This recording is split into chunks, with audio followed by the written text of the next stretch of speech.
Alors, bonjour à tous, bienvenue dans cette vidéo de test du Humidigi A9. Alors à ne pas confondre avec le A9 Pro, qui est un autre modèle qui était sorti déjà il y a quelques mois, qui est un peu plus puissant. Voilà, ici c'est une version low cost, hein. C'est de l'entrée de gamme. Donc on pourrait plutôt comparer à du Xiaomi 9A ou 9C éventuellement sur certains points. Et c'est un téléphone qui coûte là actuellement on a du mal à le trouver, on le trouve que sur Banggood. Il y a du stock à 84 € et des poussières. Donc je vous mettrai un lien dans la description. Donc on va essayer de faire un test rapide. C'est pas non plus un, enfin c'est un bon téléphone, je veux dire, en rapport avec son prix, mais voilà, bref, je vais essayer d'aller vite. Bon, on a un design classique. Voilà, c'est un dos. D'ailleurs, il ressemble au Redmi 9A au niveau de la forme du dos, enfin du design. C'est un peu strié comme design, bon, c'est bien parce que ça prend pas les traces de doigts, ça glisse pas trop. Lecteur d'empreintes, appareil photo. C'est un design assez classique, c'est encore une goutte d'eau. Donc design, voilà, il n'y a rien de spécial à dire. Ici vous avez le power marche arrêt.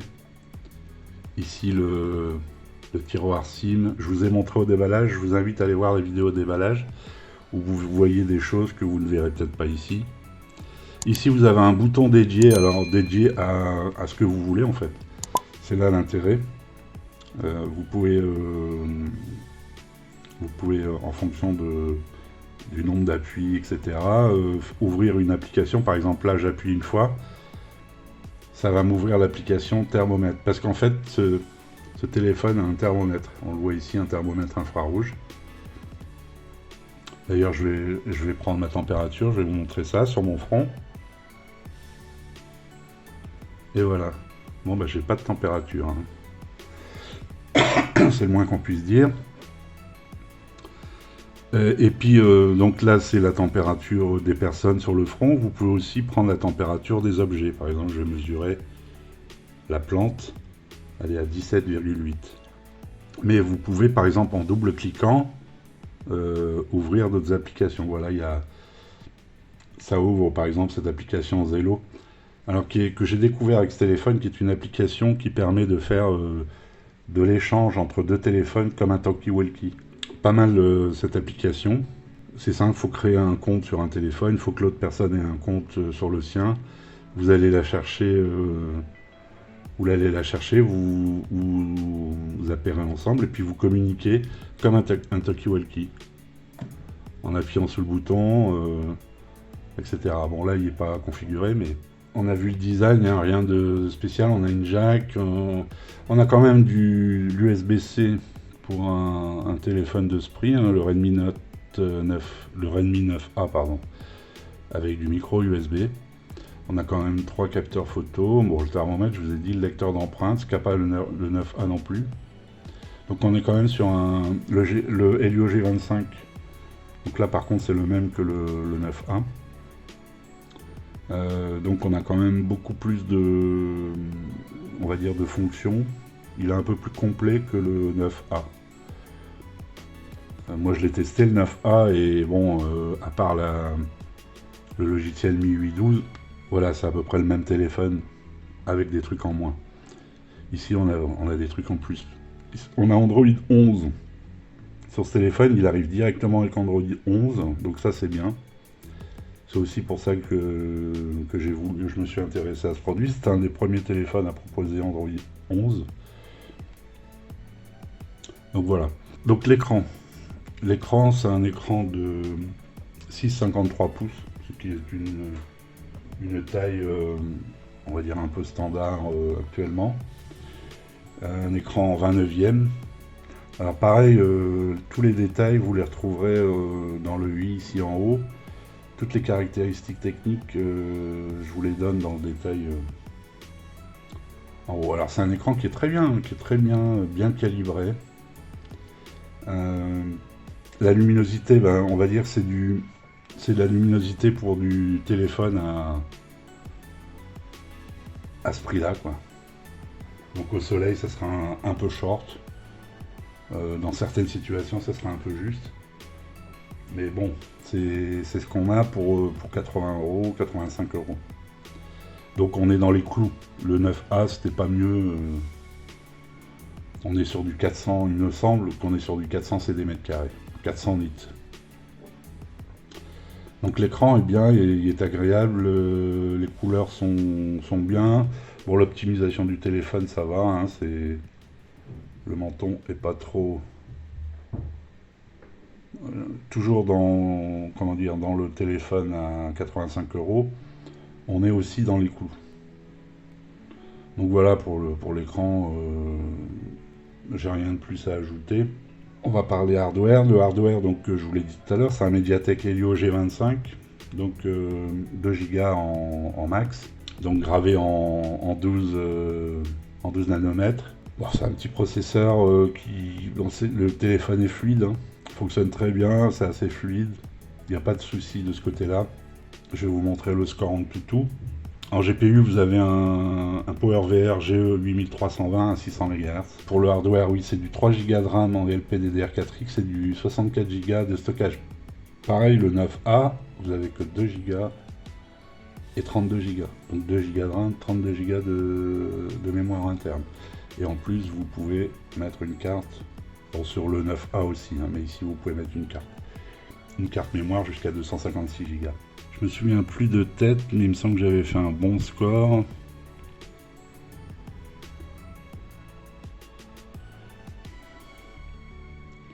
Alors, 80... non, bah non, je pensais que j'avais fait un meilleur score que ça. Je le confonds avec un autre modèle, peut-être le C22.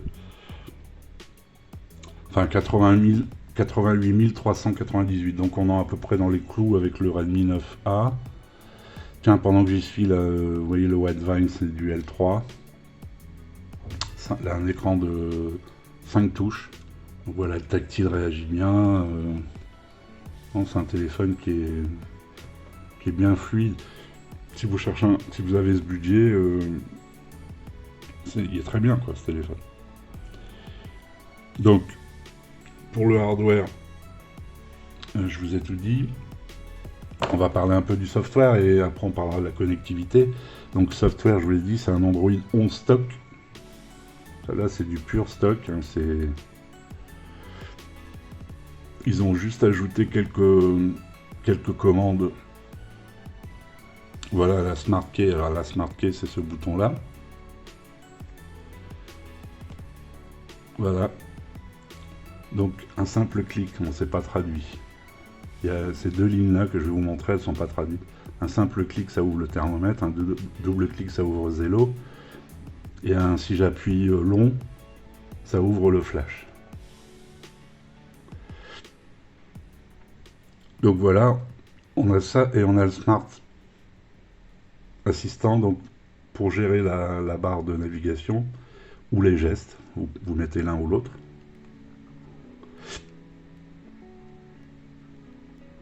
Ici, vous avez quelques gestures.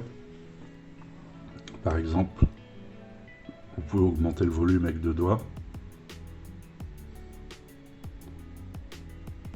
Avec 3, vous faites une capture d'écran, etc. Ah oui, d'accord, c'est quand vous avez les boutons de navigation. Cette fonction n'est valable que si vous avez la barre de navigation.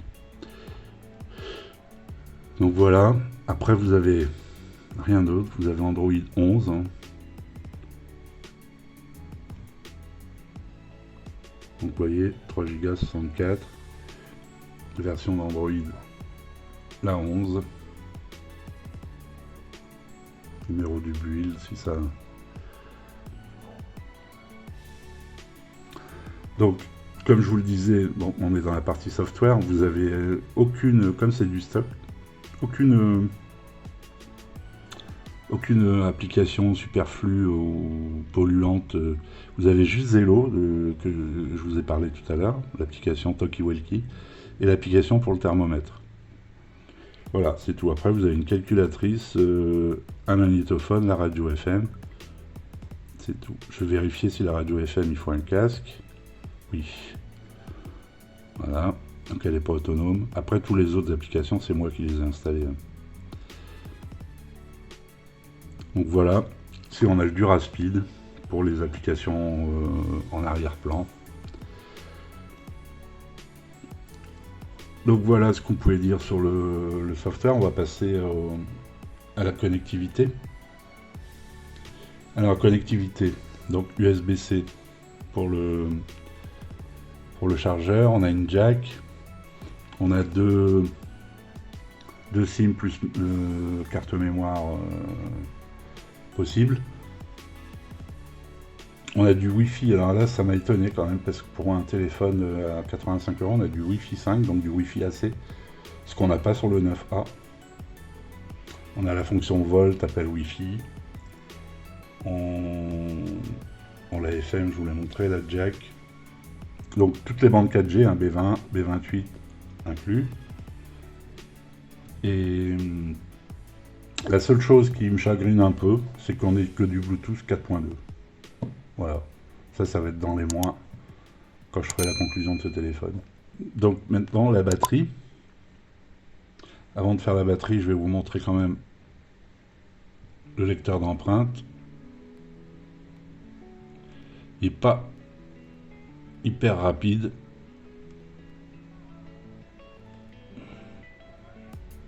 Voilà.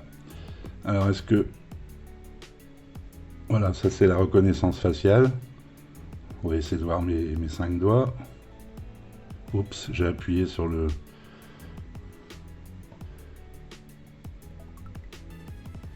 Voilà. Là, lui, il est assez rapide par contre. On voit le petit cadenas s'ouvrir. Donc ça, plus l'empreinte, ça va. Au niveau des verrouillages, il n'y a pas trop de problème. Donc la batterie, je disais, c'est une batterie de 5150 mAh. Vous avez un chargeur 10 watts fourni. Autant vous dire que pour le charger, il va vous falloir 2h30. Par contre, l'autonomie est excellente. Vous avez une super autonomie de 2 jours sans problème. Je vais vous mettre, je vous mettrai le long de mes propos en incrustation les jeux. J'ai fait des sessions jeux. Alors je vais pas vous mettre pendant 5 minutes. Juste pour vous montrer que j'ai pu démarrer PUBG, Real Racing. J'ai joué avec Real Racing. Donc voilà, c'est un processeur, vous pouvez quand même faire quelques jeux 3D. Je vous dis pas que ça laguera pas un peu, mais il n'y a pas de problème. Donc l'autonomie, les 2 jours vous les faites sans problème avec ce téléphone, avec cette batterie de 5150 mAh. On va passer à la photo. Alors la photo, vous avez un capteur avant de 8 mégapixels. Si vous avez un double flash, on va regarder d'ailleurs si c'est bien un double flash. Voilà, c'est bien un double flash. Donc un double flash, le capteur principal c'est un 13 mégapixels qui ouvre en 1,79. Alors ça sera un capteur Sony. Et après vous avez un ultra grand angle en 8 mégapixels, un profondeur ou un macro, je sais plus. Je vous le préciserai. J'ai oublié. De 2 mégapixels. Alors sur ce modèle vous avez un ultra grand angle, ce que vous n'avez pas sur le 9A. Vous avez juste sur le 9A d'ailleurs, vous avez juste un capteur, un 12 ou un 13 aussi. C'est tout. Bon là vous avez quand même un ultra grand angle, ça c'est sympa. Ultra grand angle ça peut quand même servir pour des photos de groupe ou des paysages, ça peut être sympa. Parce que les photos sont quand même, on va dire, correctes dans une lumière. Correcte, vous avez des photos correctes. Vous voyez ici. Donc là, c'est l'ultra grand angle.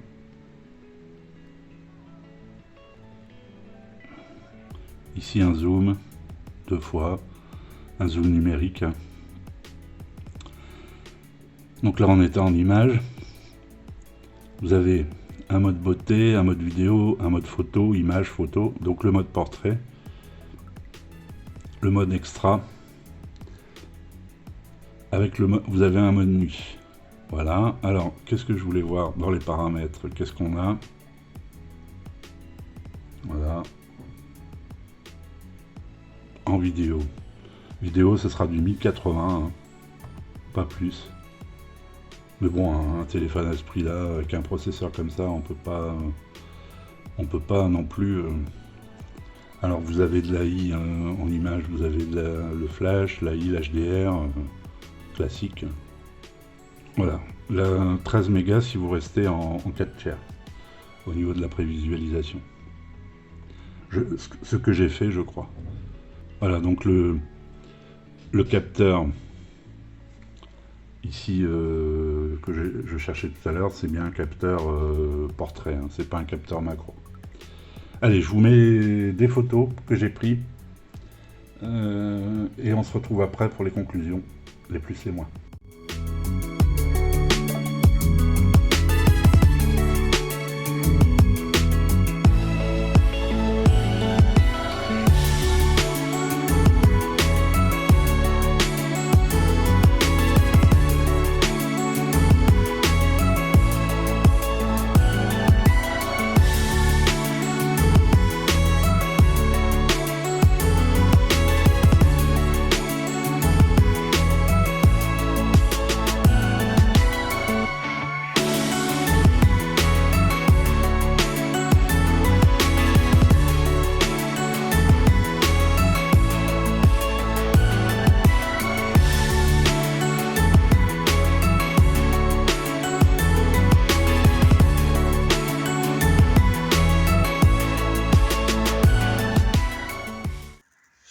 Alors vidéo stabilisée ou pas.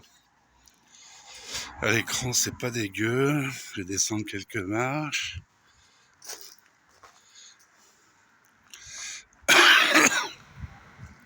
Pardon.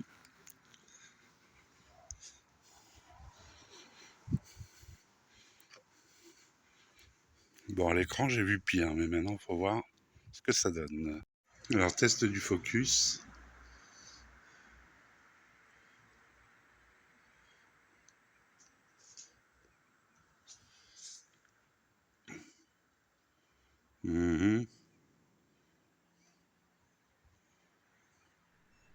Donc voilà, vous avez vu les photos. Alors, les plus et moins. C'est un téléphone qui coûte 85 €, c'est un très bon téléphone. Je ne sais pas à qui ça peut s'adresser, un jeune, un moins jeune qui veut s'acheter un premier smartphone peut-être, je sais pas, mais ou quelqu'un qui n'a pas de moyens.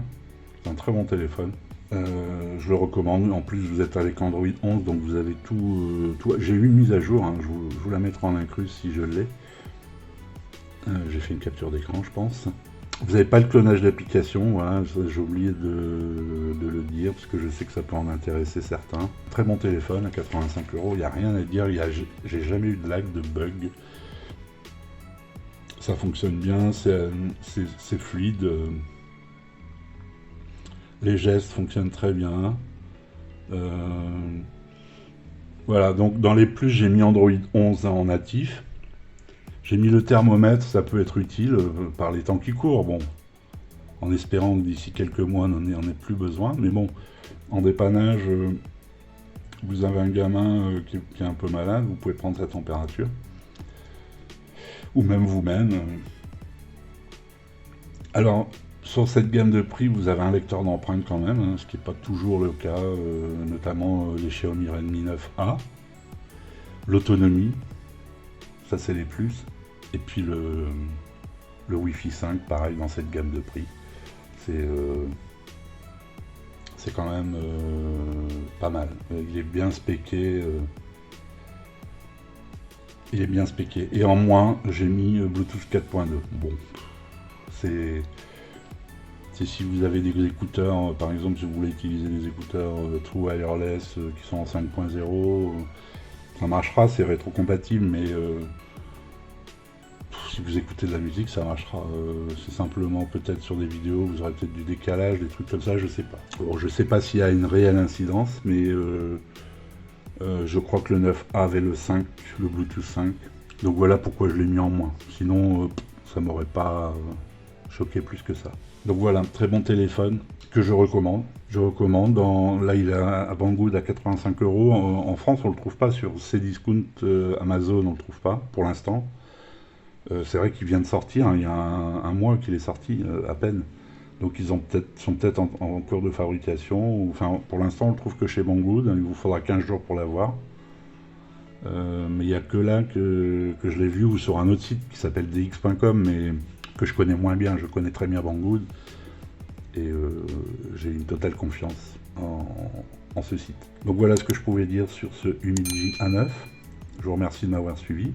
Allez, ciao!